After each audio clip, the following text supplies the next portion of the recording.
This episode of Capes and Lunatics is brought to you by Tweaked Audio. Get awesome headphones, go to tweakedaudio.com and use the coupon code Southgate to get 30% off, free shipping, and a lifetime warranty. Or you can get there through the link on our website, southgatemediagroup.com. This is Perich, and you're listening to the Capes and Lunatics podcast. There's a thin line between heroism and madness. Here the line fades to nothing at all. This is a world of Capes and Lunatics. And nothing is off limits.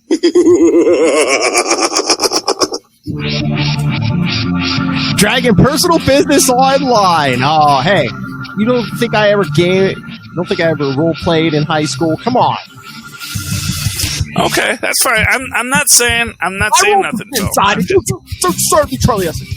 I'm just saying maybe you didn't play the White Wolf games, and that's what the cool kids played. So I played the Marvel. You're over there at TSR with the nerds, man. Marvel. That's all I'm saying.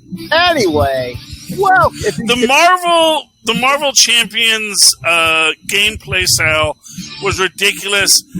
They had a limit on the Hulk. The Hulk has to be a character that is a Tiamat level character. You can't one punch the Hulk. I'm sorry. I'm sorry, Philip. If you couldn't tell, this is the newest episode of the Capes and Lunatics. Emphasis on the Lunatics. An hour later, so Charlie Esser is a few apple juices deep. Episode 167, 2 more weeks. Get ready. Anyway, yes, I am Phil. That voice you heard in New Jersey is Charlie, the Professor Esser. And now laying the wisdom down. Now that the tropical storms have let up, joining us from back in the 20th and the 21st century, it is. Hey y'all, it is Lil Hellfire. And just to get us started, let me catch up with Charlie.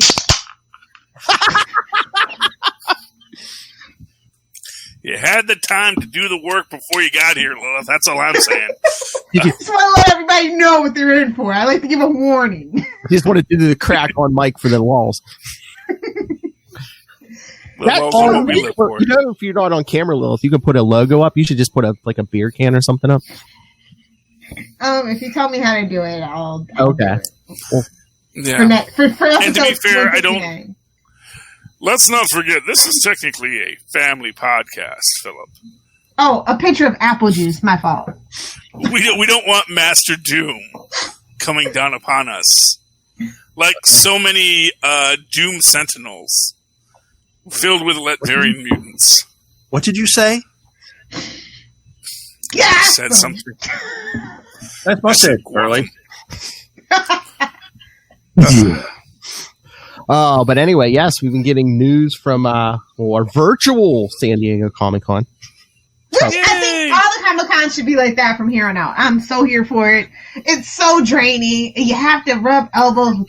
It's just a mess. Like, I guess I've been one too many times. What the? So that's probably my privilege speaking, but I'm over it. I'm going to tell you right now, I go to Constellation 2020 right now, which is, I love. I even had to put a post because one of my posts in Constellation got like a bunch of reply.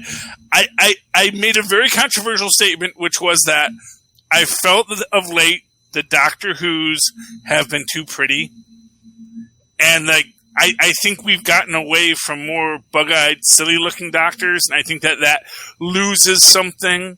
They're all British, so they're not attractive anyway? Bird. What are you talking about? No. Bird. I'm sorry, David Tennant is a very pretty man. For a British guy? Eccleston is gorgeous.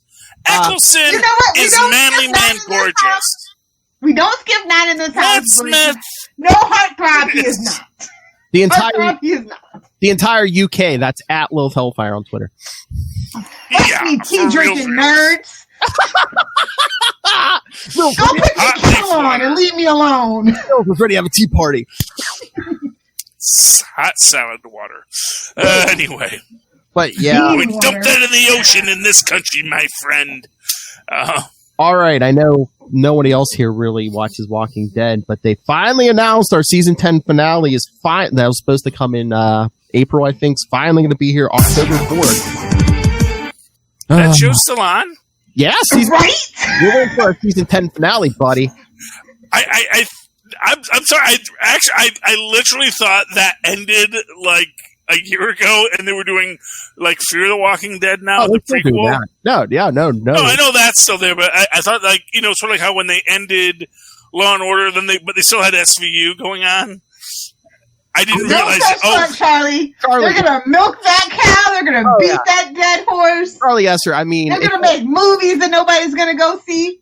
I mean, sorry, Marnell. Sorry, Diane. It's AMC, and the ratings have dropped a little bit, but I think they still get maybe 10 million people. So no. I'm sure it's still a popular franchise. My actual point was I thought they had transferred to a different, just like Law and Order. It's like Law and Order's still on. It's Law and Order SVU now. Yeah. But that original round of Law and Order, after it had gone for 20, 25, 30 years, they said, you know what, we're done with that. Let's focus on these cops because the sex crimes. Because they're younger and they're hotter, and the topics are more salacious. Speaking of which, what a nice segue. I saw a little something that Phil sent about Mariska Hargitay and Chris Maloney canoodling to celebrate.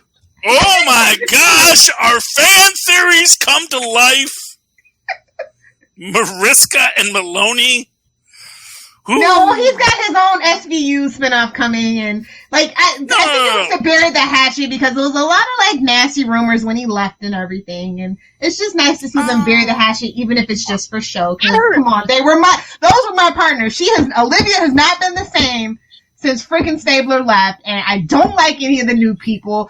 Ice-T needs to retire because Munch is gone, so he doesn't need to be there either. Okay, there, I said it. Dare you? I have hot takes on SVU. Well, they can't bring Anthony Anderson for that role anymore because he's got his own job now. I was going to say, they could replace Ice-T with Anthony Anderson. That's a good mix. I was going to say, if they're not going to give Papa West nothing to do on The Flash, he can come back to the franchise. Well, see, we got to bring Green back as the captain. That's the thing. Is he still alive? You got to take Hargitay out. Yeah. I don't know. See, that's the thing, because the show ran for so long. I'm always scared to Google people from like the Law and Order franchise. I don't want to be sad. Well, if you're gonna pry that job out of Ice-T's cold dead hand, Yeah, no, that's he's got kids now. So he knows what his kids are as old as I am. What are you talking about? Yeah, the ones we know about. Honestly, I'm sorry, and not for nothing. Coca's a very attractive woman. Let's go back on a tour. We need more Ice-T music. I don't need any more Ice-T SVU episodes. With him grappling with his gay son. Like, I'm over it. It's 2020. I don't want to see that storyline no more. I mean, goodbye, Ice-T. I mean, the season ended early. He's been in quarantine. Maybe he's been recording music in his house, Lil. No. Go back on tour whenever we can. Just get Ice-T off. I'm going to put this out there. There you go. Look. Okay, let me just say this, just because this is going to tie back to our Capes and Lunatics episode, about Lando Calrissian and bringing Billy Dean Williams back to narrate the adventures of, just like sort of a young Indiana Jones kind of a thing, young Lando and old Billy D, and Billy D's just basically sitting around in the Republic just telling the stories of how he became Lando Calrissian, the legend, the man, the myth, the legend. Yeah. And, I kind of feel like, and I'm going to say this for all rock stars, and I do count rap as rock and roll in its own way. I think that you're kind of better off being that old guard, sitting back and telling the stories, not necessarily making new content. Not for nothing, can you tell me the best Rolling Stones song from the 21st century? Because they're still making new albums. And it's like, not my bag. Yeah, well, not mine, not anyone's. Honestly, I say My Chemical Romance, Backstreet Boys. Well, yeah, but those guys aren't old yet. They're old. Oh, they're old. They might not be 90. Richard smoking Lazarus Pit juice. I'm just saying, Ice-T is from, the 80s. He's from the Reagan era. Okay. Like all good things. When you were a little person, Ice-T was already an established superstar. And granted, that doesn't mean he's Rolling Stones. It's really 20 years. That's a loose, generous title. I will. That was a loose generous title. I'm just saying, the man needs to enjoy his retirement and tell great stories by the fire. That is his job now. My whole point is just he can do whatever he wants, but I just preferred if it was not SVU. Okay. That's all. Fair enough. I mean, Are you even watching new episodes of Hellfire? I haven't watched a new episode since. Honest to God, I think it's since Craig and Love. Then how are you gonna? Because I was tired of him then. That's what. Oh no, when Munch okay. No, when he got his sergeant's degree or whatever. Okay. When he sergeant. That's the last episode I watched. Well, with everyone else gone, Ice-T has stepped up as Benson's, second in command. Yeah, and for what it's worth, the way these things are syndicated, I have no idea if I'm watching a new episode or an episode that aired. You have to watch the ago. hairstyles. It's like the keeping up with the Kardashians. You just have to say, okay. I don't keep up with them. Well, I'm just saying that's how. By the way, can we say that Kim needs to she needs to take a time out with her husband? Another generous title. Whatever. I have I'm just saying, no, I believe those two have true love. Do not spoil. That's my Chuck and Die. Okay? I believe there is true love and fairy tale romance there. And yes, I know the irony of saying Chuck and Die when talking about true love and fairy tale romance, but still, I want those two to find happiness. I want Kanye to find happiness and mental stability. Yes, well, that's part of happiness. And it doesn't seem like that's where it's at. That's just my thing. We're not talking about comic books at all today. It's pop culture. We're capes and we're lunatics. It's fine. Yeah, I know. And hey, there's not much news. That does fit Kanye into that field. Well, he's running. Y'all can't see my air quotes, but he's running for president. Yeah, sure. I mean, well, I guess after the last couple, to pull votes from Biden, I can see it. I guess after the last couple years, anyone can do it. I mean, I'd rather see Flavor Flav run at this point, but what? Boy. He knows what time it is. Have Bridget Nielsen be his vice president. I don't care at this point. Anything's better. This is a circus. Okay. No Little John. Although Little John is actually pretty intelligent, so. Actually, he is. He's quite well read. Quite well-rounded and well-accomplished, so I go for him. Whoa. Yeah, I mean, Over Kanye, anyway. Yeah, well, if there's a president of music, then yes. This is the president of the United States, so we kind of I don't know, our bar's been pretty low. Oh, no. The bar has been lowering for years. No argument there. It was like we got a little elevation, and then we immediately, literally doubled down on that. Like, nope, no more of that. Yeah. Nailed it.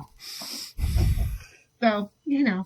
I mean, you got Reagan, Clinton, Bush, Obama. It's kind of like a COVID spike where it goes down, then goes up.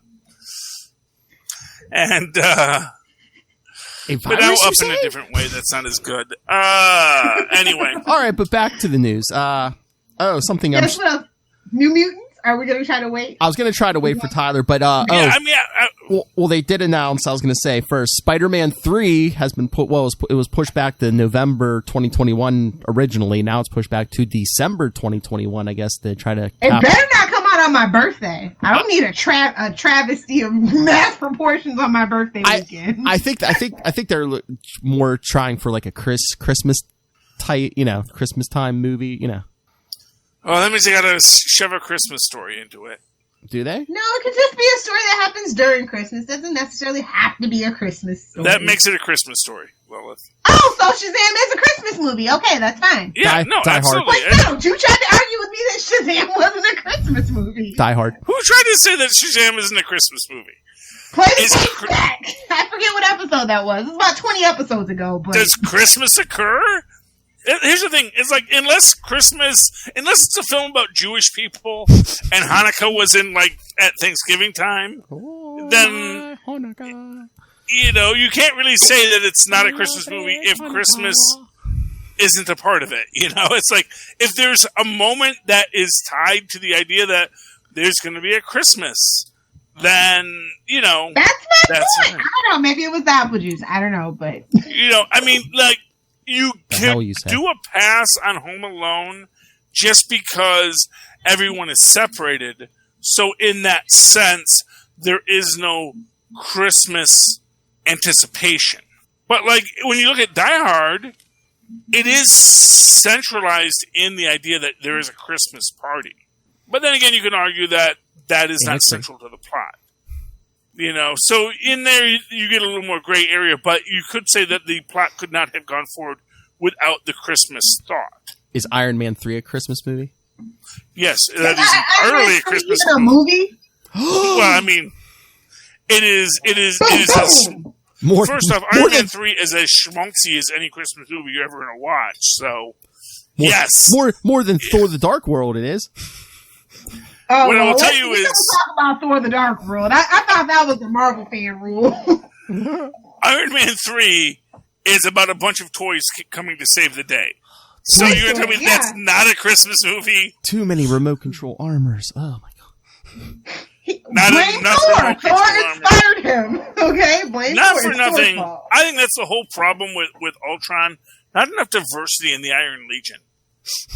Made every Iron Legion person be exactly the same. That's going to cause you problems. They're going to say those drones were all one color. Okay. Well, I mean, however you want to interpret it, but they could have used a big drone, a small drone, a medium drone, an ample drone, an ample American drone. And yes, and for what it's worth, all of the iron armors had different color schemes. There were the red and golds, there were some blue and whites, there was some blue and silvers, some red and silvers. You had a mix. It was Tony Stark. He got lazy. He made one design and then he threw it into the computer and they just started fabricating, Yeah, and see, and that lazy workmanship, that's what led to Ultron. And that's why he was no Howard Stark. Oh, that's what the. I mean, y'all know Howard Stark put tail fins on that flying car, man. That's all I'm saying. Oh, I love that meme. Go ahead and ask him, Bucky. Where's my flying car? Your dad promised us. I was like, Harley did it better, but it's fine. Yes, well.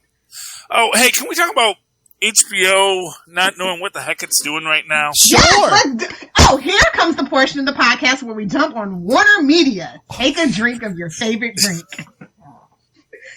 And go, Charlie. So, I got like that little flip-flop on my phone because you get the notification on your phone that says, hey, on July 31st, your HBO Max subscription ends. I'm like, what? Why? I pay for HBO. They're like they give you a link that you can't click on. So to find out more, click on was that spam? This weird .bo/ something website. But it's it takes you to the HBO page. So it opens up HBO Max. But you can't click the link because it's Warner Media. But then I have to type it in, and it takes you to the HBO Max site, which says, well, if you already are paying for HBO, which I do because it's part of my package, you'll keep HBO Max no problem. So it's like, what are you doing, HBO? I thought they gave people a year's free trial for most people that do have the free trials, not 90 days. Well, my understanding is if you are paying for HBO, you have HBO. Yeah, but I was just saying that it's giving you that alert. It's weird.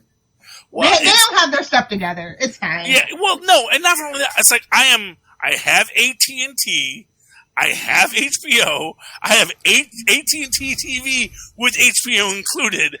How are you going to take away my HBO Max? You won't let me throw it on the TV.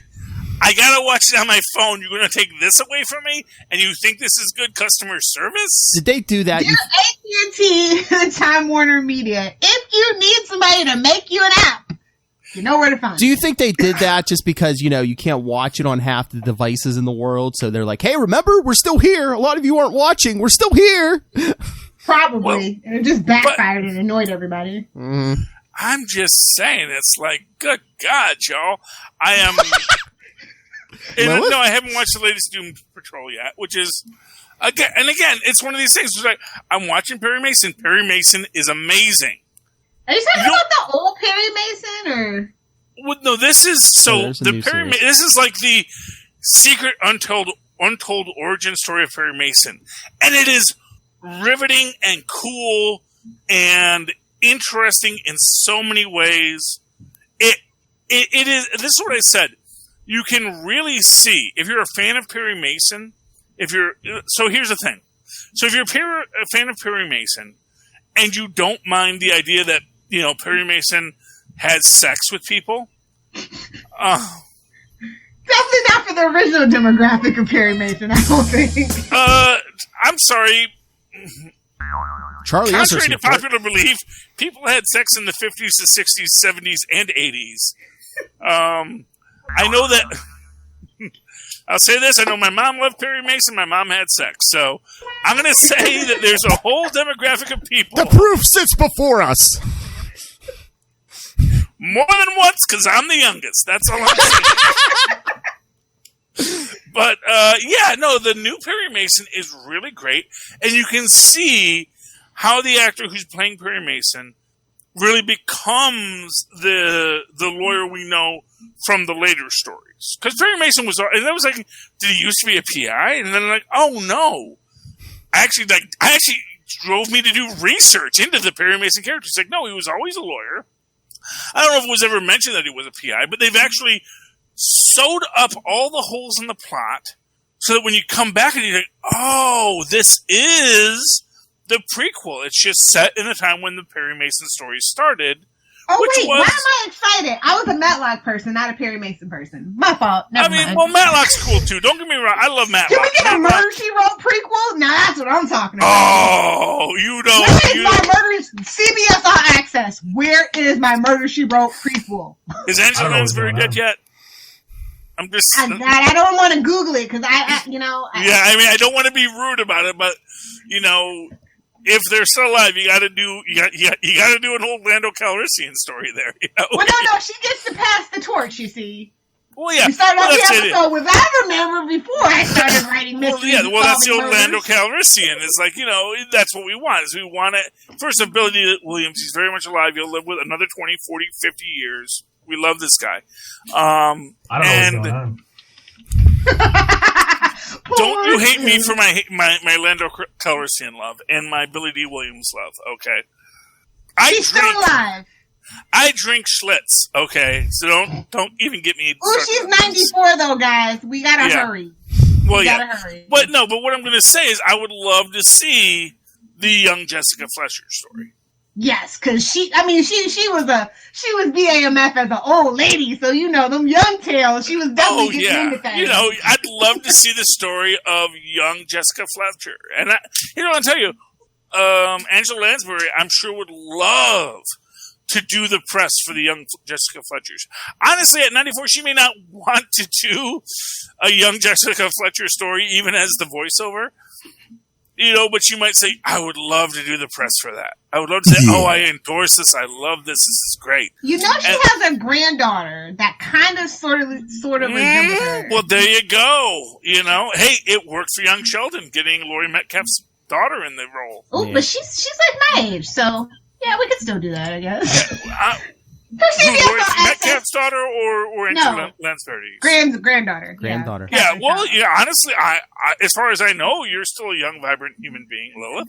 So I was... Maybe that's not what the advertising. No. I was going to say maybe is unrelated to your youth and vibrance. Maybe she hasn't consumed as much apple juice as Little Hellfire. Maybe. Anyway, but what I'm saying is, I would love to see a young Angela Lansbury, and for what it's worth, they did that with what's her name, the other old lady who wrote Ms. Marple, where when you get to the new Ms. Marple mysteries, and now she's like a hot lesbian who drives a roadster. Does no one watch Masterpiece Mystery but me?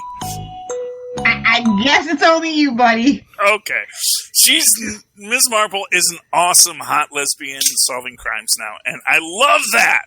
I love how I don't know if she's a lesbian. She may not be a lesbian. I love how I got crap for you still watch Walking Dead. That's still on the air.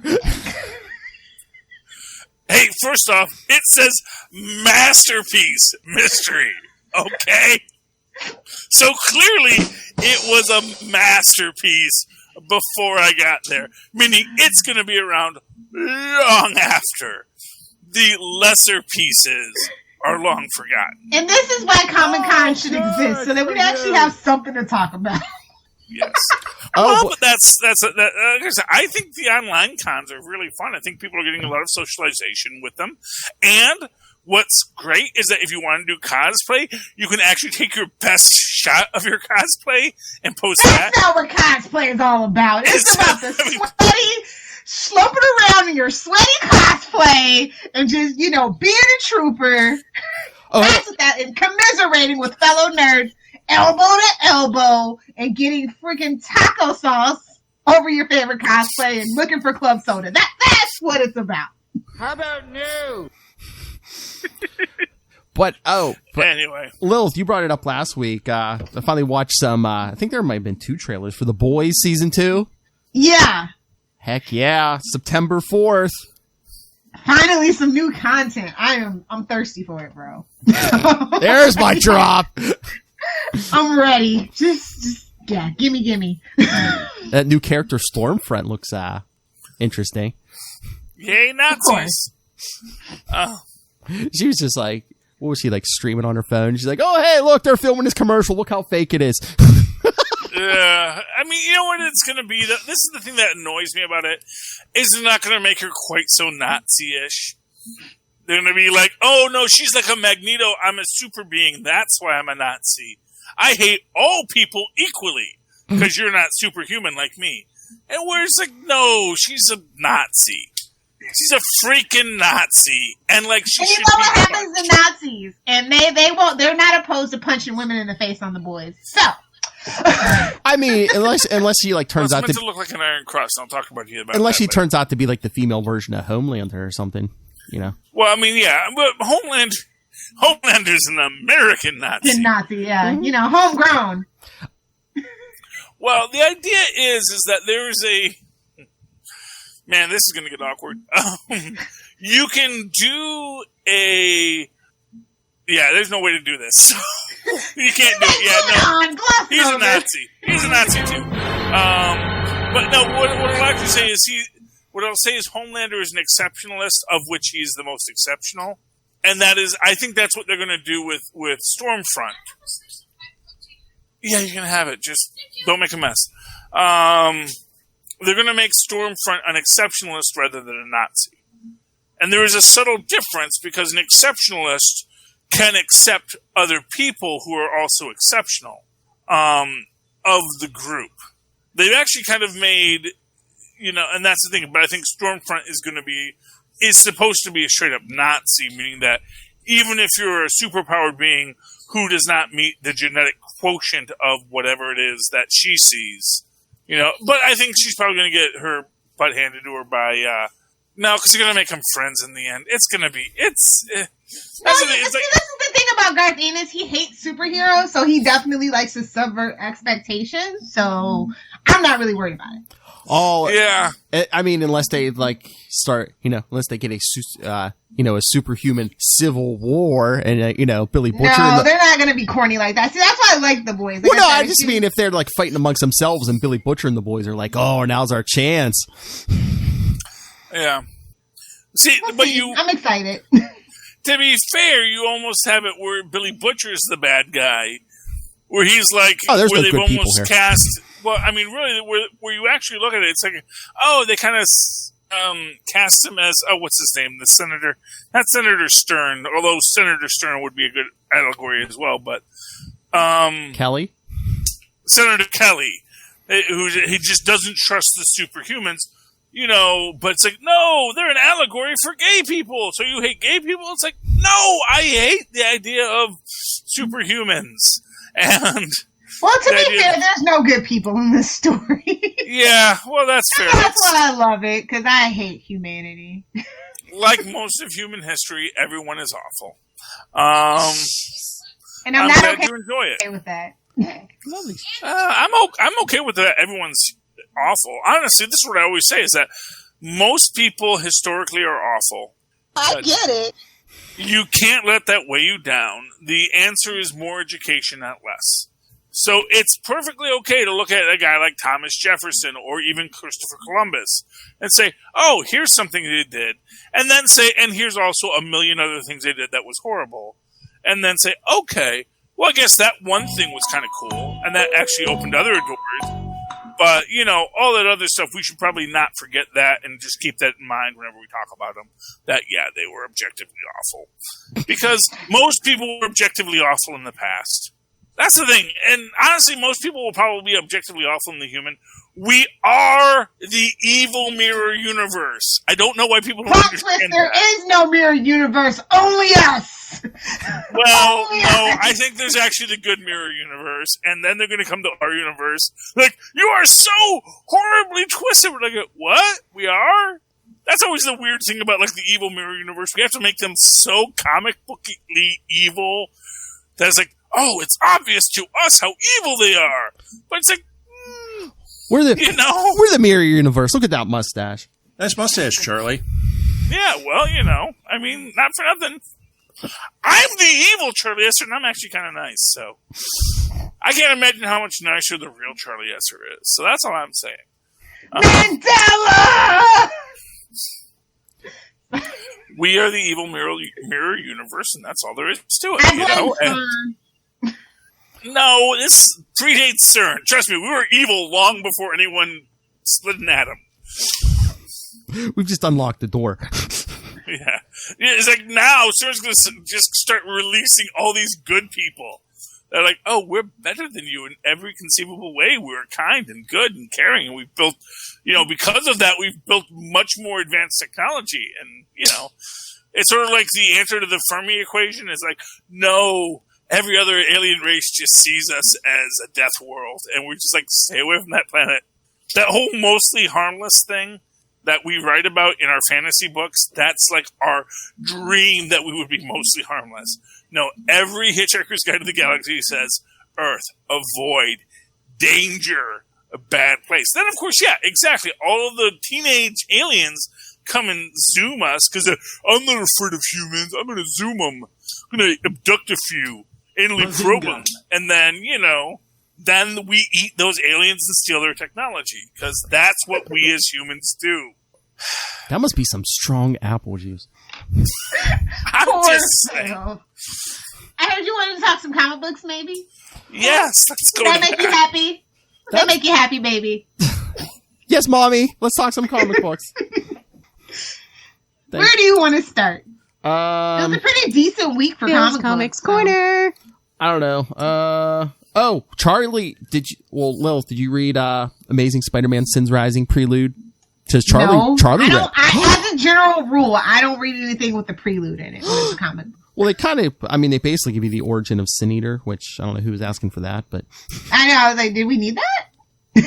Was that a character before this? I mean, I'm guessing so because obviously they killed a person that was a person we knew about. Well, he showed up. He was in 2 arcs back in Spectacular Spider-Man in the 80s, written by your friend, dumbass. Yeah, Peter David. Yeah. Yep. Okay. Yeah. That's fine. I still respect him as a writer. I'm not going to argue it. Those 2 pages there, that's like from the story where he dies, and I think, what is it, Spectacular Spider-Man 136 or something. I love how they reprint these pages, and they didn't even take out the next issue box. They just threw that next issue box in there. Because it's a clip, Phil. Didn't you get that? I know, but they still had the next issue box. It was a clip from his past. I was waiting for someone to say, oh, coming next to the tarantula. I wonder if that's a big clue. No, that was the next issue. Well, you don't know. It might be a clue in some way. Who knows? Is the tarantula dead? Probably. Everyone said it. But no, I mean, in Spectacular Spider-Man, that was literally the next issue. Yes. No, but I appreciated that because I got that it was a clip. Yes. But, I mean, it was interesting. Just also this mythos of a Sin Eater, which I don't think is a thing, but sure, why not? Yeah, Lilith, he literally runs into a Sin Eater as a kid. I'm like, really? Did we have to go there? What is this, Arrow? What? Yeah, I mean... We're making the mythos work. Yeah. his father dies. His mother was a drug addict, so he goes to live with the grandparents, like out in the woods. He runs it, he meets the Ozarks where all evil dwells. That's at Charlie Esser. I'm like, did he have to meet a literal sin eater? Couldn't he just be like, oh, I know what a sin eater is? Oh, because we're stupid, Phil. We need an anvil dropped on our head every 3 pages. I guess. And to be fair, Philip, Uncle Ben wants to make this story look interesting. So for all we know, this is all just Uncle Ben's weaving of the story so that we get the tale to convince the Sin Eater who and what he is. Look at you pandering to Little Hellfire. I know what a Little Hellfire is going to say if I say someone other than Uncle Ben. So I'm just going to say it's Uncle Ben, Mephisto. Yeah. Well, or not Mephisto, as we've said. It could be Satan.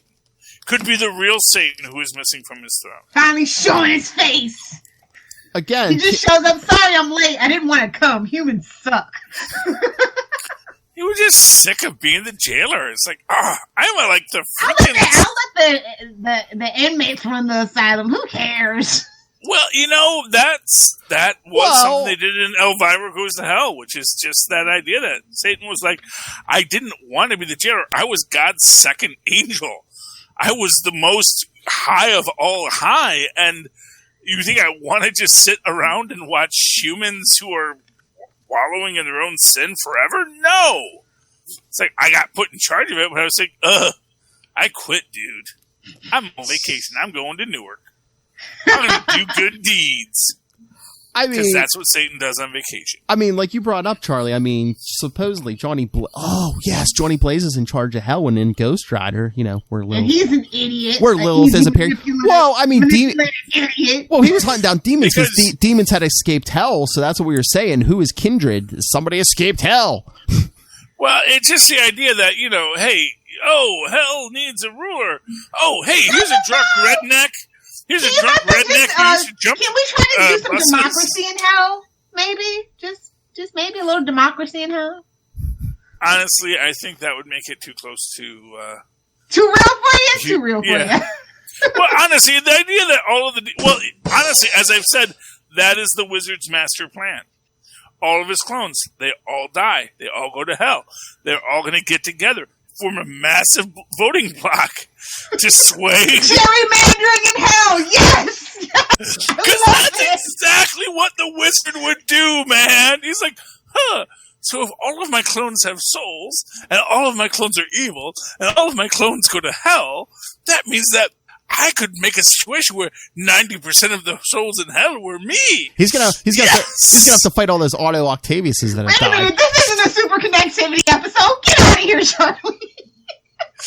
I think that the wizard and Otto made the deal beforehand, and I think that was why Mephisto brought Otto back as himself, because like, oh god, give me Otto, give me an Otto. Which Otto? Just give me the first one. Bring him back. I'm gonna put him in this body.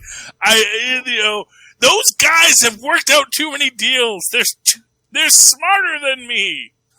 Otto and the wizard are smarter than Mephisto. That's all I gotta say. Bring me white suit Otto Octavius.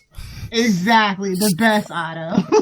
That is the best Otto. I'm not going to argue that. That was the best Otto. Oh, yeah. That was. He also, if you notice, he's wearing a girdle, or maybe he did a sit-up at one point. But yeah, It's okay for men to wear girdles. It's okay for men to wear makeup, because some of y'all need it. Don't be afraid.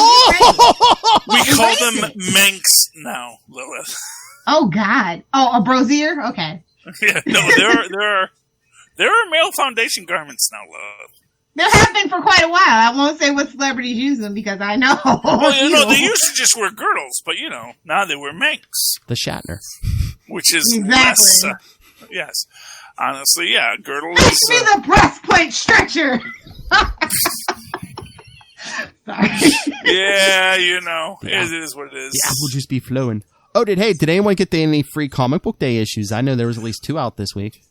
Oh, I haven't gotten to the comic book store because my car is dying. Free comic book day Spider-Man. Yeah. Hooray. Well, no. Well, the first one was good. It was a Spider-Man Black Cat story by... Oh. Yeah. Well, no, it was good because I believe it was written by what is that? Jed McKay, who's writing that Jed McKay, who's writing Black Cat right now. So okay, that's nice. Yeah, it was a decent issue because she even like brings up like that annual. She's like, oh, she starts calling him husband. He's like, no, that was a fake wedding. That was a fake wedding. Okay, Felicity, calm down.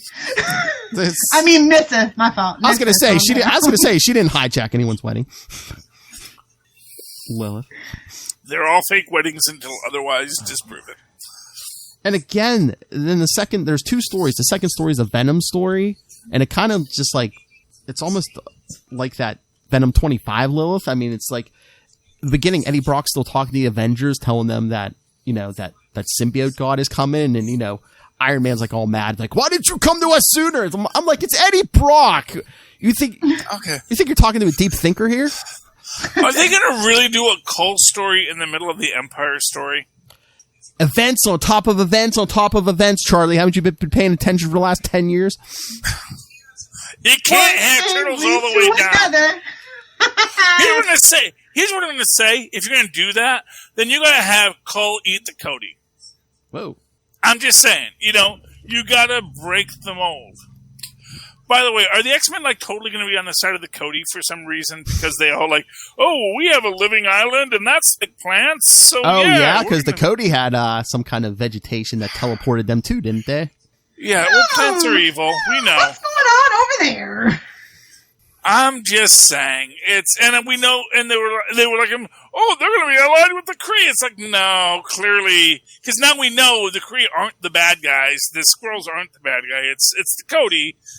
Because plants, you know what I'm going to tell you is there's a writer at Marvel when he came up with this who like had a tree in his yard. I bet he did.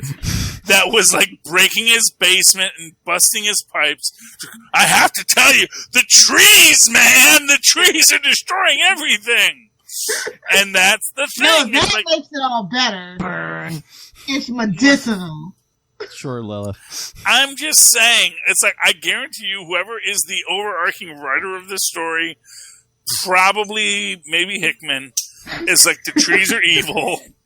He's had too much time in quarantine alone. But that Empyre #2, Charlie, how many times could they fit in? But you were the Avengers baby! But you were the Avengers baby! I did not even... Wasn't that the guy who, like, did unsavory things with Captain Marvel? I don't know. What? No, I think... Who's it with the what now? It was as far as Avengers babies, it's like... Wasn't it Mantis and Swordsman's kid? Yeah, it was Mantis and Swordsman's kid, but... Yeah. I mean, honestly, to say that Mantis and Swordsman were the Avengers is... That's a loose and generous title, to be sure. I know. It's like, I'm like, yeah, because, you were the Avengers baby. Why? Because Thor met you once? It's like, come on. Yeah, I mean, really, and not for nothing, like, wasn't this Swordsman, like, a villain originally? Isn't he one of the original Masters of Evil? You can I know that he like knew Hawkeye. That's like saying like one of the clowns at the circus that knew Dick Grayson was really actually a good guy at the end of the day. Nice. By the way, do we think that Aunt Harriet was the tattooed lady? It was a discussion we were having recently in one of the boards I'm on about, I want to know what board Charlie's on. It was actually the Batman 66 board, which honestly, man, you get those classic television boards, there are so many retro, there's like really weird people on those boards that like have very outdated views of things. It's like as if nostalgia meant that you had views from the time that the art was created. Which is weird. Remember what you said about nostalgia? It used to be a mental condition. Yeah, so. I know, but it's kind of weird because it's like, it's like if you like classical music, it doesn't mean that you burn witches. Fetch me my powdered wig, boy! Mr. Crowley. I'm just saying, it's like, you can like enjoy art that is from an era without adopting the prejudices and fears of that era. That's what I'm saying. Right. But, but no. Because, Harriet Cooper is technically, what's his name? Dick's aunt on his mother's side. I believe it's on his mother's side, and so, but she was probably circus people too. Then, so I would assume it was so, his what mother's was her side job because in the circus? her last name isn't Grayson, so I'd assume it's her mother's side. Well, no, because she could get married. Yeah. So she could have been, Harry Grayson's Grayson. brother, but that would have meant that she would have been if she was a flying Grayson, she would have been a Grayson.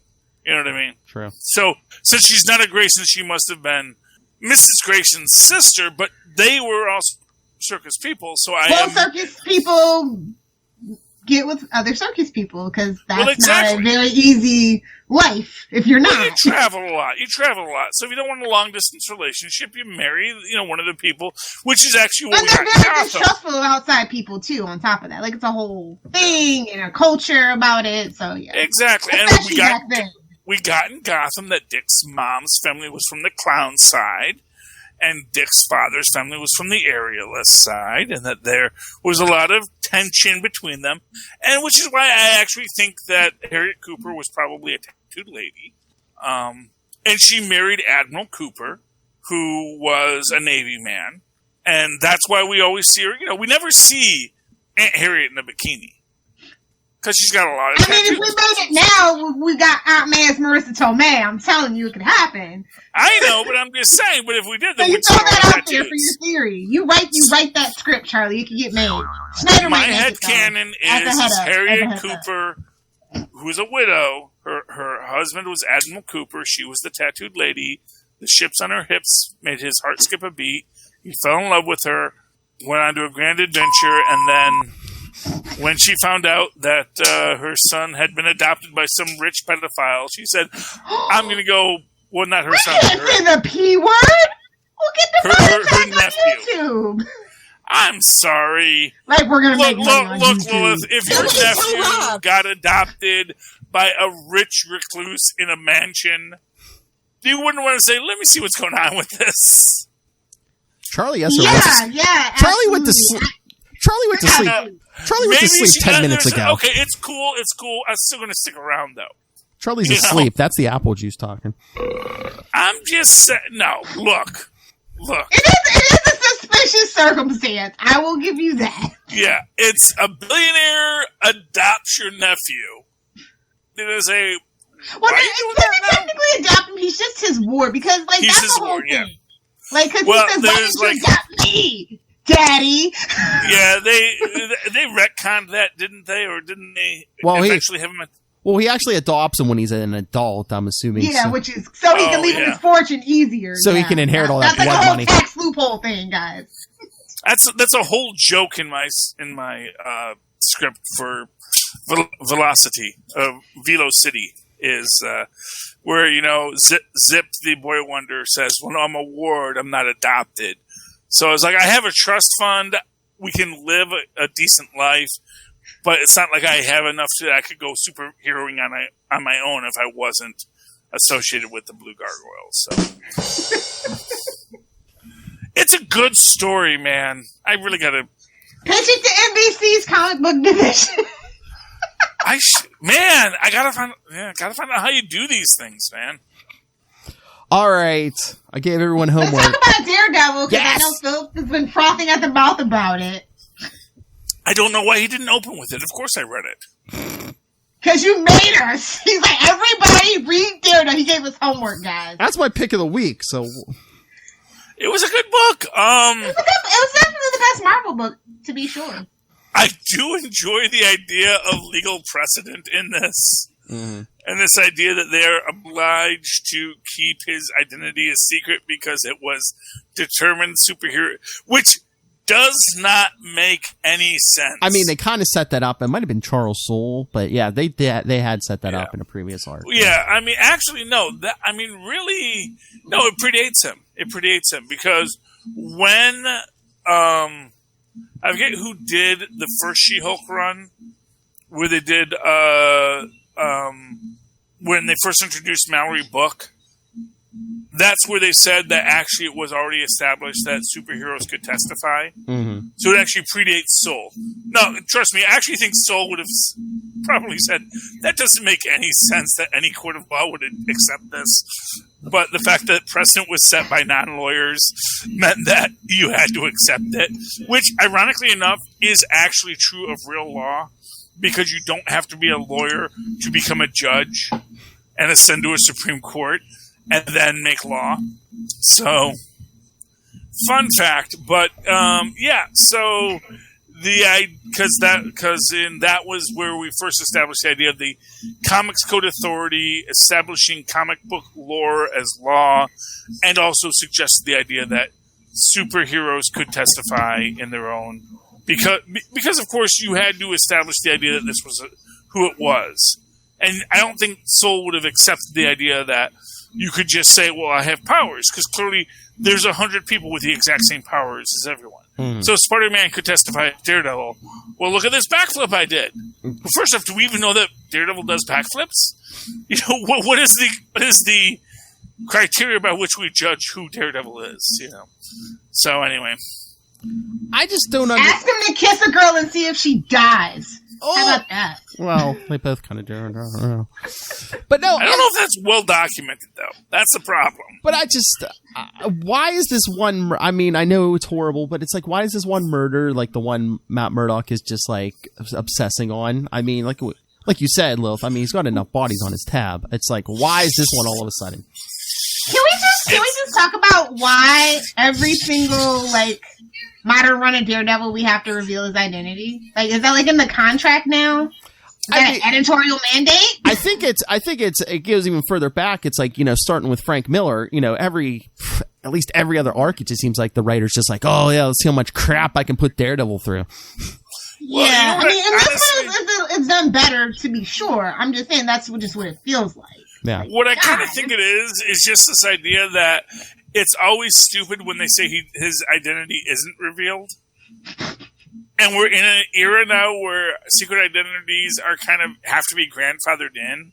Yeah. So when you have someone who's had his identity revealed multiple times. Again, mind wipes. Yeah, it's just like...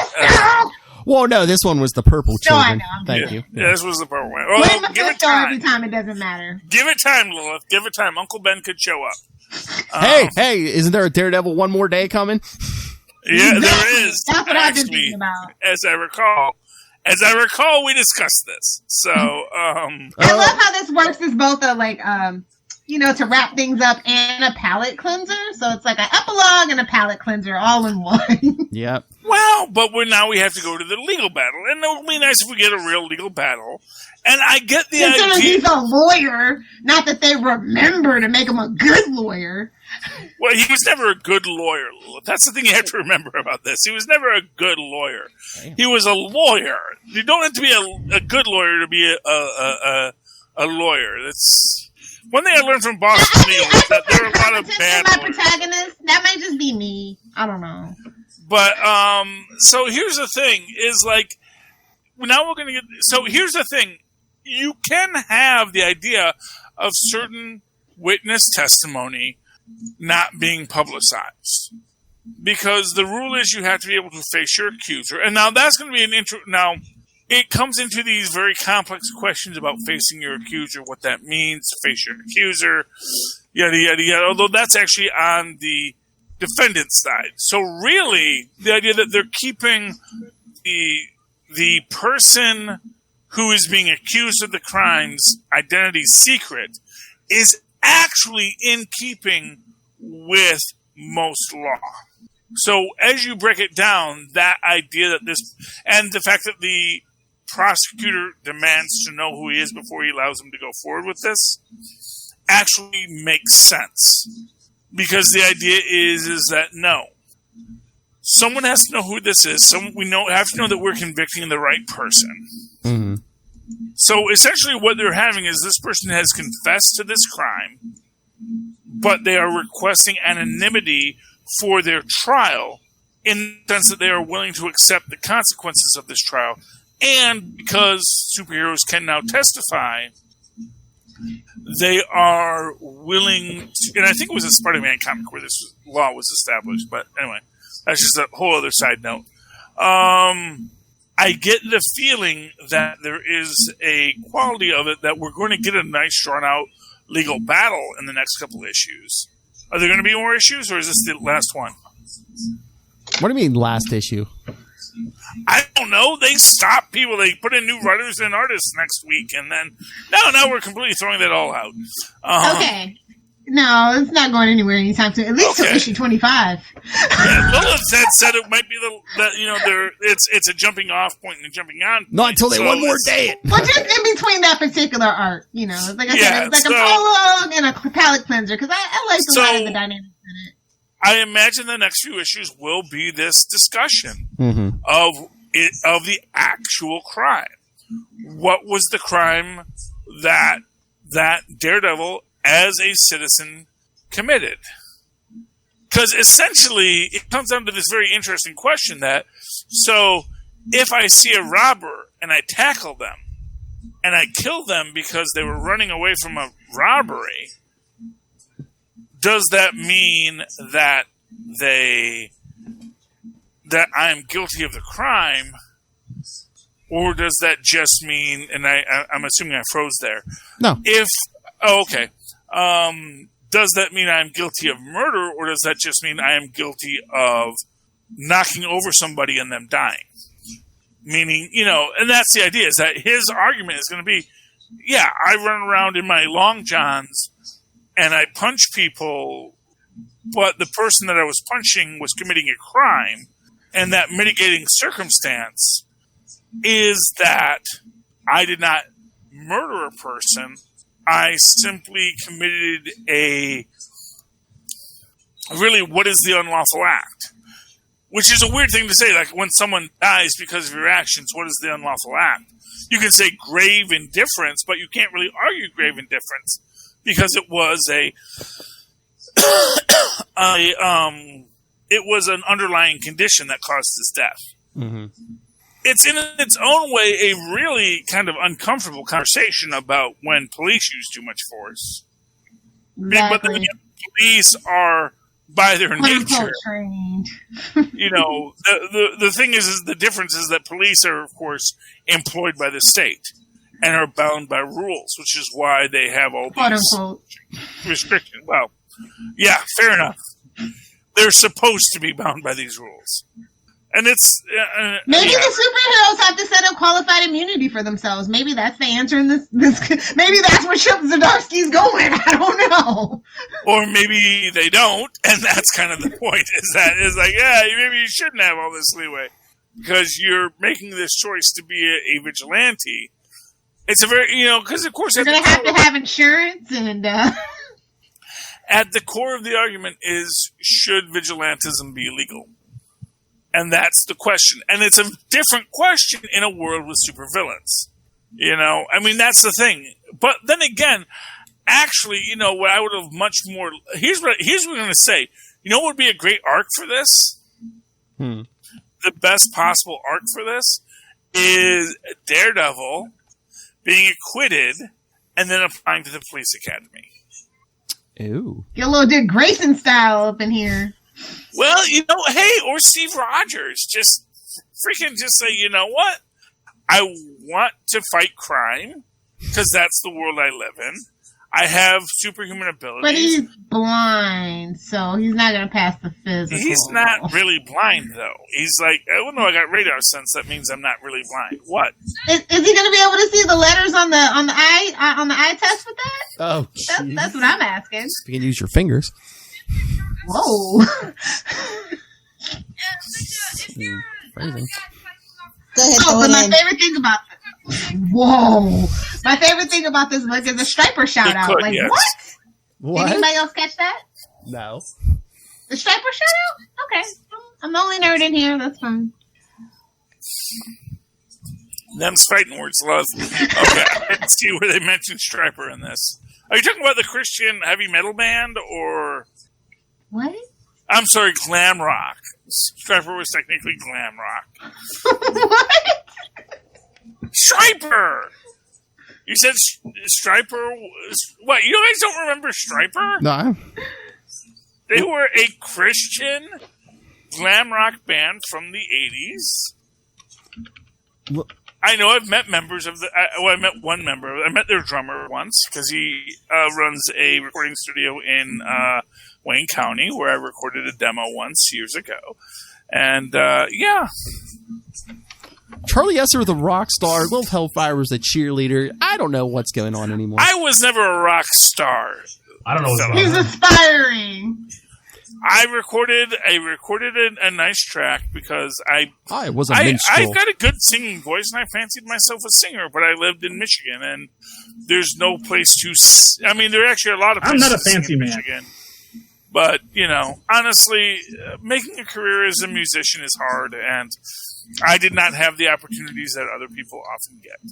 And that's not to say that they are better than me or worse than me, or that I envy them for the opportunities that appear to them. I just did not have those opportunities. I had other opportunities, which I have managed to parlay into a life for myself and my family. So, but Lilith, what was the Striper reference?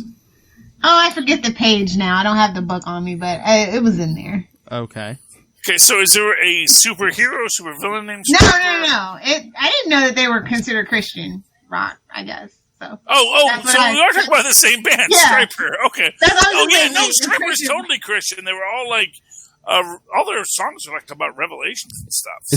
is it when he says you're not my moral authority? Cool. To Spider-Man? I don't know. Possibly. But yeah, no, Striper was a Christian rock band from the 80s. Christian rock's been around for a long time, man. Like glam rock, yes, I totally get it. But Christian rock, I was just like, okay, sure. Well, it's Christian. They were a very Christian band, at least from a lot of their qualities. From their early stuff, okay. Yeah. What I will say what I will say is that they are known for being very Christian and having a lot of Christian iconography in their works. Oh, but I want to shout out. There's a lot of Christians in this world, so it kind of makes sense. Yeah. At least in the United States, which is where they were based. Shadow artwork is amazing, though. I really enjoyed the artwork on this. It's gorgeous. Oh yeah, the art on this is amazing. Yeah, like when he's suiting up and stuff, and yes, he's got a quarantine beard going on. That's nice. That's no quarantine beard. No, that is a drunken, drug-addled quarantine beard. What do you mean? Yeah, well, yeah. It's honestly, Daredevil's had better days. That's all I'm going to say. Not without supervision. Yeah, I don't know if there's a Daredevil Junior they're going to introduce at the end of this. Whoa! Again, they just introduced Typhoid Mary as like a hero character. That is so like. Well, that's so much to deal with. She has so many mental issues. She has multiple personalities. So and he created her, so it's just like he's the reason she is the way she is. Who? Daredevil? No, he didn't. He pushed her out that window and she cracked her head and became bipolar. True. Yes, he created Typhoid Mary. Okay, I forgot about that. Yeah, you're right. That's how it goes. She was this nice, innocent little prostitute, and he just accidentally put her out that's the what window. You get for busting in on a brothel. You can't stop nobody's money, man. Don't you kink shame them. Who is he? He was hunting his father's killers. Wah, man pain. Wah. Finish him. Anyway, so that was the best Marvel book in my opinion. Closely followed by X-Men and Fantastic Four #4. Ooh. I don't know. This needs to be the movie. This needs to be the movie that actually opens up Phase 4. That's all I'm saying. I know that's not going to happen, but it could get it. X-Men and Fantastic Four, one movie. Phase 4. Phase 4. Can we end Phase 4 on this? Charlie Esser is convinced that the end of this issue proves that these are bad clones, not the real X-Men. Well, yeah, because the whole... Yeah, honestly, yeah, it's all bad. No, here's what I'll say, is that Charles Xavier has definitely gone to the dark side in this. Officially, like out in the open, yes. He's always kind of been a bad guy. Yeah, it's just like, and he kind of like implies that he always has been a bad guy in this. Because he's like, that thing. He likes to flirt with young girls and mess with their minds. Well, the idea is he sort of suggests here, I've always been a bad guy. That does unscrupulous things with his money. Yeah. Epstein? I mean, yeah, I understand that, and I get that, but I also get the idea that he's kind of wants to say, I've always been evil. I've removed stuff from your mind 100 times before, and you just don't remember it. And I kind of feel like that's the line he crosses in this. Because, and again, as I've said, it goes completely against stuff he had said in the Illuminati. Because I don't think he can really wipe stuff out of Mr. Fantastic's rubber brain. I think that rubber brain is going to bounce back. He's going to get it, and then that's going to be the big turnaround at the end of Empyre after the plant X-Men have joined up with the Coty, because they're all plants now, and that's going to be the big reveal. No, we joined with the Coty because we're plants too, and the Coty were like, yeah, totally, you guys are obviously plants. Oh no, the humans don't know you're plants. It's like, no. We're totally plants. And then it's going to be like, yeah, and Reed's going to say, yeah, well, when you said you would have done this if we were in the Illuminati, I knew that because you had said you specifically couldn't do that back then, and you would know that my brain works on a different level than most human brains, and that's why you didn't do it. And that's why we rebuilt the turn your mutant powers off button. So zoop, zoop, zoop, zoop. Now you're all destroyed. Let's free the real X-Men. And they're going to say, you had us working with freaking Mr. Sinister?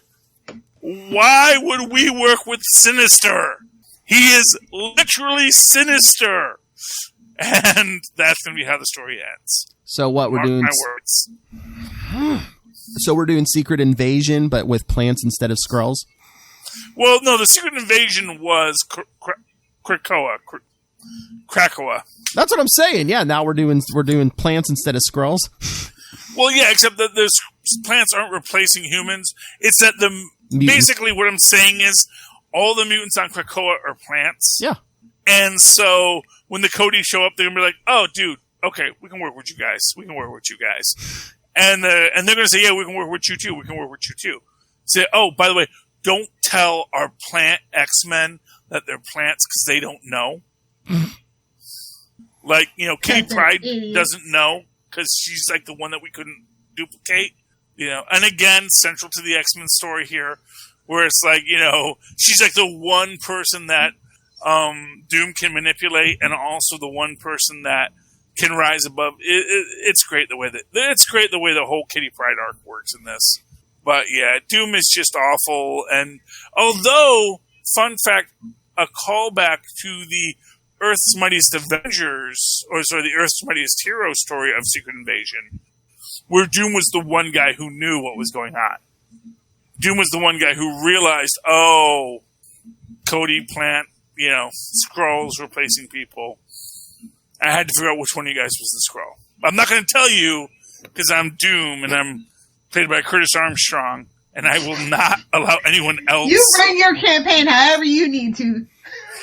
Curtis Armstrong is the one man who can do justice to Doom. Mark my words. Mark my words. Oh, I gotta shout out Boom Studios real quick because it's Power Rangers. So Power Rangers Ranger Slayer #1 came out. Kimberly Hart, aka the Pink Ranger from the alternate universe, is back, and things about to go down. So I'm like super happy. Although we do need more Yellow Ranger stories. Just saying. Just saying. Male or female Yellow Ranger? Original OG Trini. Okay. So the female Yellow Ranger. Yeah. Because the original Yellow Ranger is male. Well, yeah, from the Super Sentai show, but I'm talking about Mighty Morphin Power Rangers, the actual, American adaptation. And I'm not going to get into the hot mess that America, because that's what counts. I'm not even going to get into the hot mess that's Joker War, because Thank you! Thank you! I told you I'm not... start?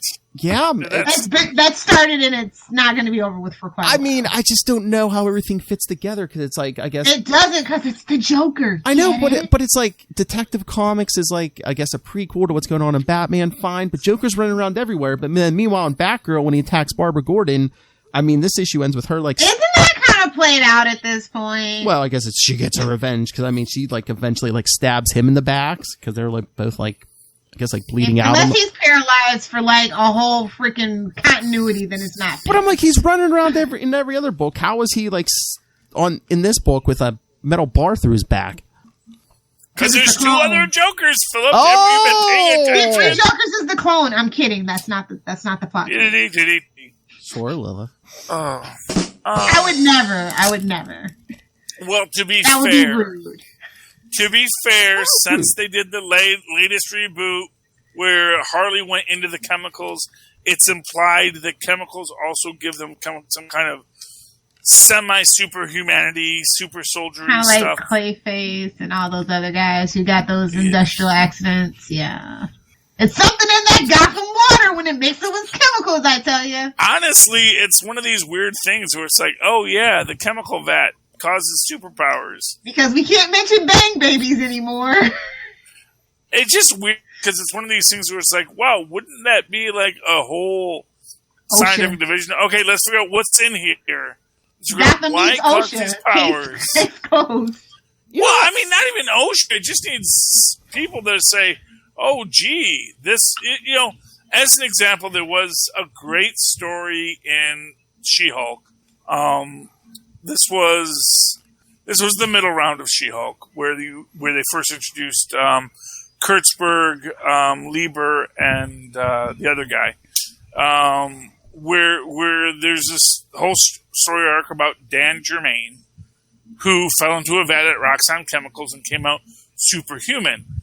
And there's this whole thing where it's like, this is the water from that vat he fell in. Everyone just starts drinking the water because like, oh my gosh, that's one of the magic waters that gives you superpowers. Because immediately if you said, oh wow, that caused superpowers, it would be practical that you'd now want to figure out how that caused superpowers so that you could either market a new way to give superpowers cheap and easy or something else, Well, again, it's Gotham. It's either people get paid off not to ask questions or they end up at the bottom of the river. I think that's a limited argument to make. Oh! Say, oh, well, say it's Chinatown, Jack. It's Chinatown. Forget about it, Jake. It's like, no, it's like it's still a legitimate question. It's a question, but everyone's afraid to ask it. Men, Charlie. People are afraid. Men. People are afraid to ask it.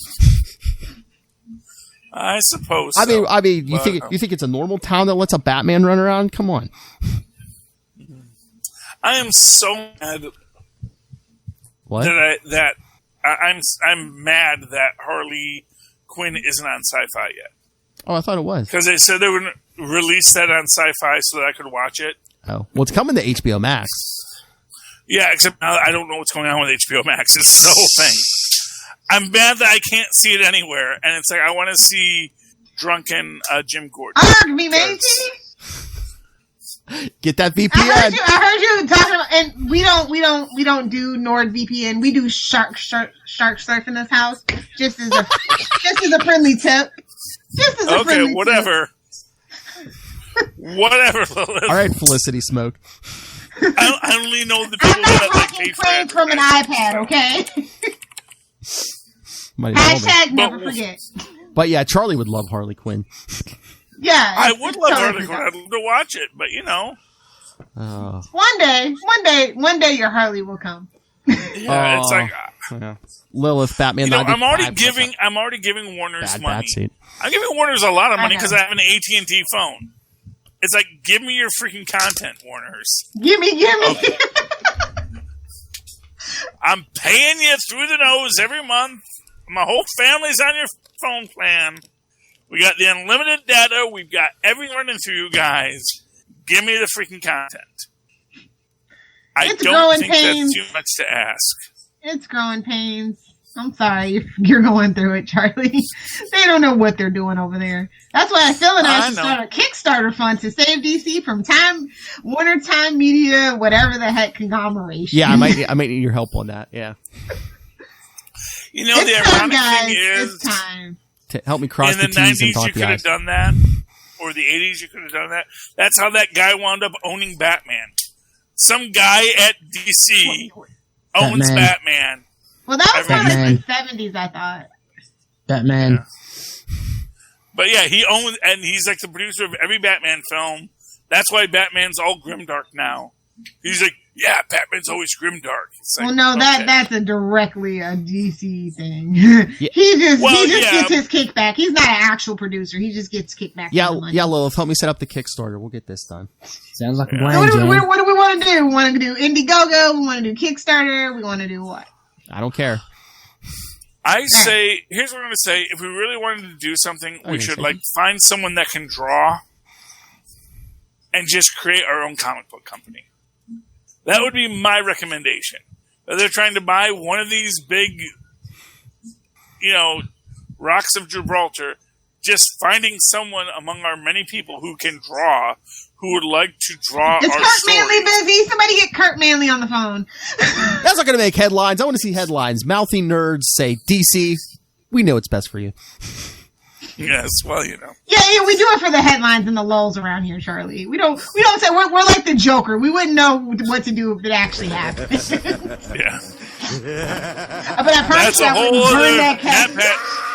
Matt Pat is a whole That was a theory on great that. Matt Pat video this week. By the way, are you tuned into Food Theory yet? Because I am. So I can't find it yet. Okay, so I subscribed. You have to dig through it, and there's on the side. I gotta figure it out.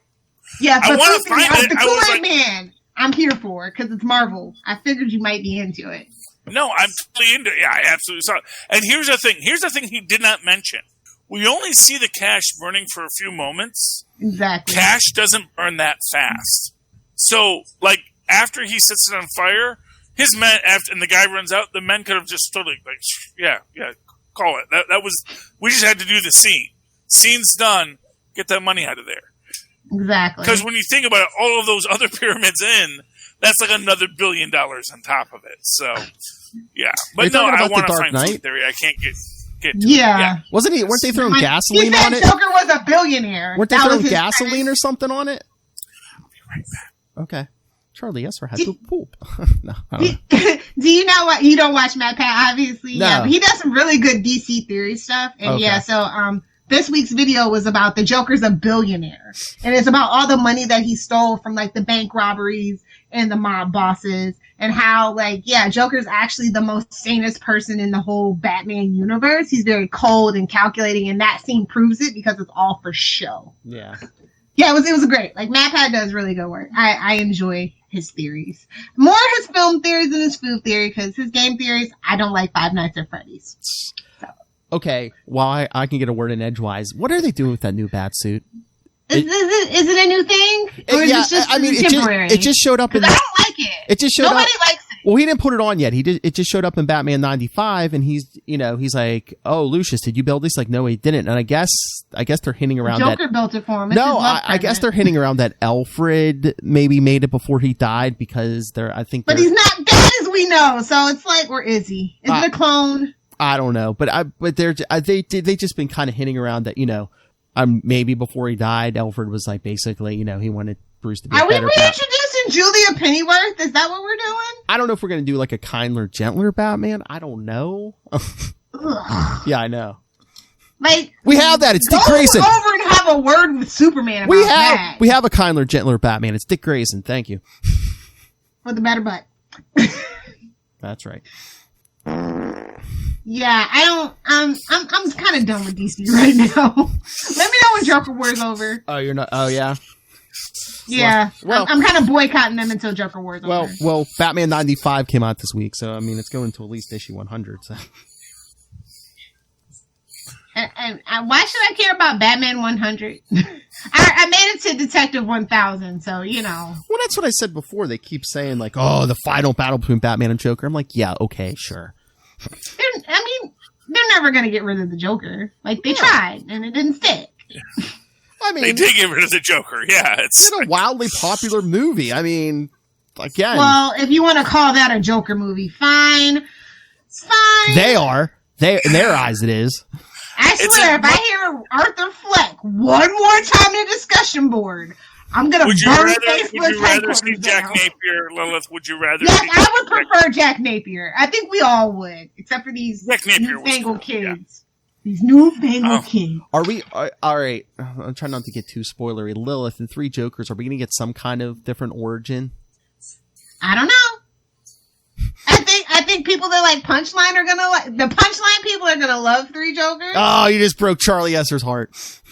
And I think the theorists, I've seen some really good theories that are very close to what Three Jokers is. They're not the most popular theories about Three Joker, but I'm just saying, some fans got it right. Oh. So, and I just can't believe they pushed it. I just can't believe they pushed it. Like, it's ready. Stop teasing us. You've been teasing us forever. You're making everybody hate it.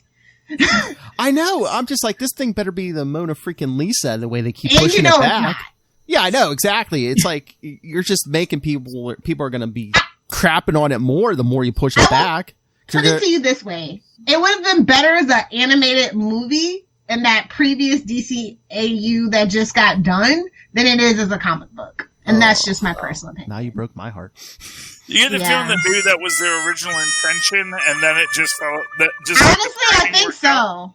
I think so. Yeah, because I don't know. Honestly, I think Jeff Johns threw out a line in that Justice League issue, and then everyone was like, "What's the Three Jokers? What's the Three Jokers?" And they're like, "Oh crap, we got to rate this now." Well, they should have. I think they had every intention, and then like editorial, staffs like, "Well, no, we can't do this," and no, then we have to hype that. I think they wanted it after the Joker War for whatever reason. It was supposed to be before, it seems like, but now they want it after because maybe people will be disappointed with Joker War, and that'll get people back on the Joker hype train. Do you know what I mean? Yeah. Makes sense? I would imagine the exact opposite, but okay. Back on that.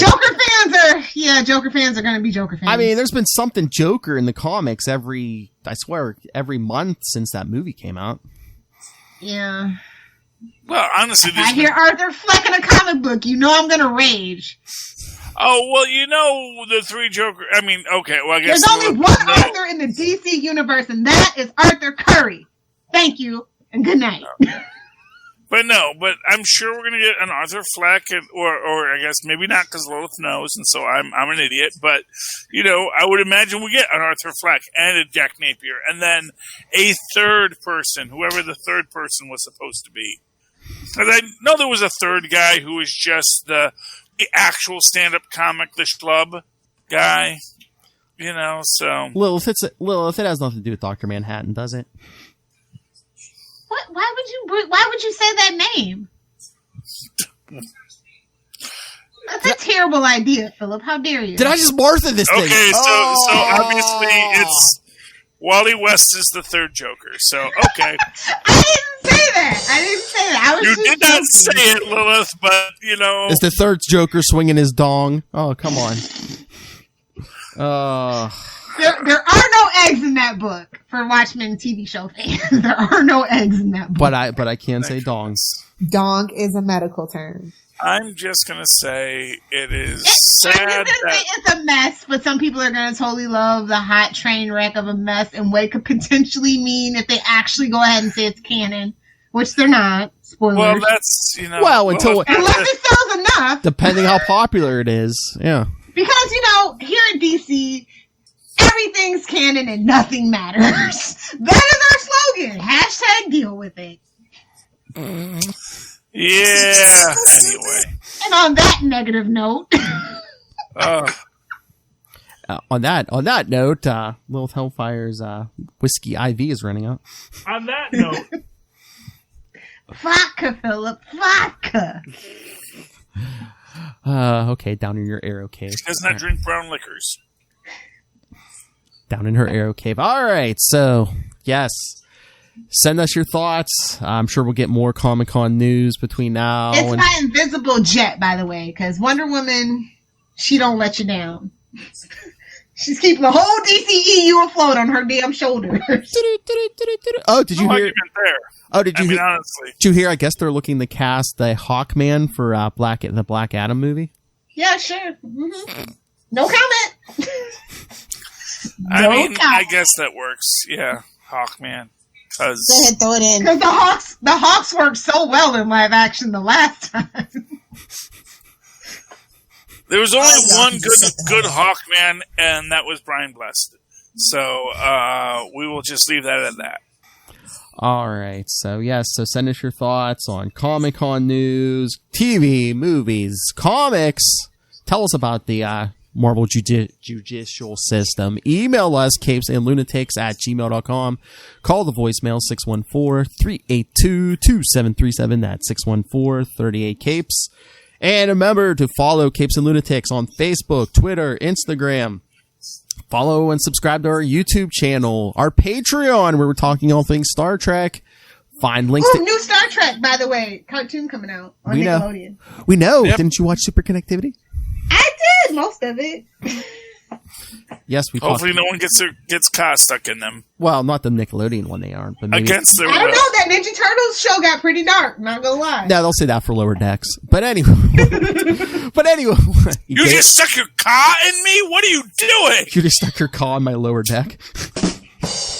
Whoa. Anyway, so yes, finally. I eat dinner first. Whoa! Anyway, find links to everything all in one convenient place. That's Linktree, linktr.ee/capesandlunatics, and no one tell Rob. And remember to support the sponsors, Tweaked Audio, Hunt-A-Killer. Go get that Hunt-A-Killer. Pod Life, the book, now in digital and paperback. And when you buy that on all that and more on Amazon, use the link for Southgate Media Group right down there in the show notes. Help support the show, this network, and the Emperor has no pants. Rob, Master Doom, Southgate. Make it rain, so says Master Doom. Yeah. Lilith. You know what? Whenever we can actually see each other again, when we get together, I am going to get a Hunt-A-Killer the first month, and we're going to solve the first mystery. Yes! Michelle Gray needs our help. Yes. I have one condition. Only if we can have Mozzman Zor act it out. We'll have to Maz get him is on the always phone. down to travel. Moz is so the whenever best. this is over, maybe 2022, we will be hunting a killer live. In Florida. Okay, that's fine with me. Mozzman Zor is my Meryl Streep. But if you guys want to hang out with me and help me plan that for 2022 or 2020 never, you guys can find me on Twitter at Lilith Hellfire or on Instagram at Lilith Hellfire 69. You can also find me at Lilith Hellfire 86. Pickle. Charlie Esser. Well, if you'd like to write me in that old-fashioned email way the way Maz and Paz once did, do so at superconnectivityblog@gmail.com. That's superconnectivityblog, all one word, at gmail.com. Of course, follow me on Twitter as I live tweet all the feels of the last season of Agents of S.H.I.E.L.D. at Charlie Esser, that's